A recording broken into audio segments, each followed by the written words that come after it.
എ.ഡി.എം. നവീൻ ബാബുവിന്റെ മരണത്തിൽ CPM ഉന്നത കേന്ദ്രങ്ങളിൽ ഗൂഢാലോചന നടന്നുവെന്ന് മുതിർന്ന BJP നേതാവ് കുമ്മനം രാജശേഖരൻ.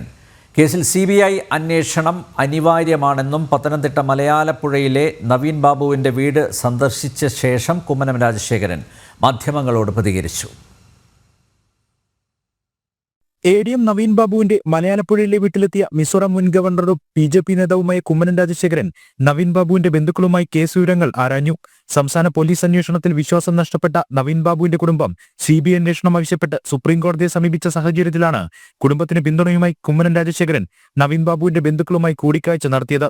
CPM ഉന്നത തലങ്ങളിലെ ഗൂഢാലോചനയിലൂടെയാണ് ആസൂത്രിതമായി സംഭവം നടന്നതെന്ന് കുമ്മനം രാജശേഖരൻ ആരോപിച്ചു. പ്രധാന ആളുകളിലേക്ക് ചോദ്യം ചെയ്യൽ പോലും എത്താതെ പലതും മൂടിവെച്ചാണ് കേരള പോലീസ് അന്വേഷണം നടക്കുന്നതെന്നും സത്യാവസ്ഥ പുറത്തുവരാൻ CBI അന്വേഷണം അനിവാര്യമാണെന്നും അദ്ദേഹം പറഞ്ഞു. CBI അന്വേഷണം വളരെ അനിവാര്യമാണ്.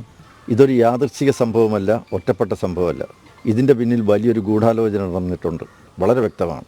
അത് രാഷ്ട്രീയ തലത്തിൽ CPMൻ്റെ ഉന്നത തലങ്ങളിൽ വലിയ ഗൂഢാലോചന നടന്നതിന് ശേഷം ആസൂത്രിതമായി വളരെ സംഘടിതമായി നടത്തിയിരിക്കുന്ന ഒരു കൊലപാതകം തന്നെയാണ് എന്നുള്ളത് വളരെ വ്യക്തമാണ്.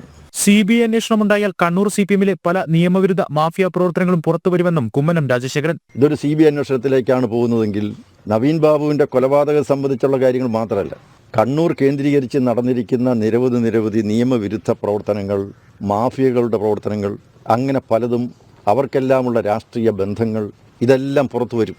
ഇത് വളരെ വ്യക്തമായിട്ട് CPM നേതാക്കന്മാർക്കറിയാം. BJP ജില്ലാ അധ്യക്ഷൻ BS സൂരജ് ഉൾപ്പെടെയുള്ള നേതാക്കൾ അദ്ദേഹത്തെ അനുഗമിച്ചു. ജനം, പത്തനംതിട്ട.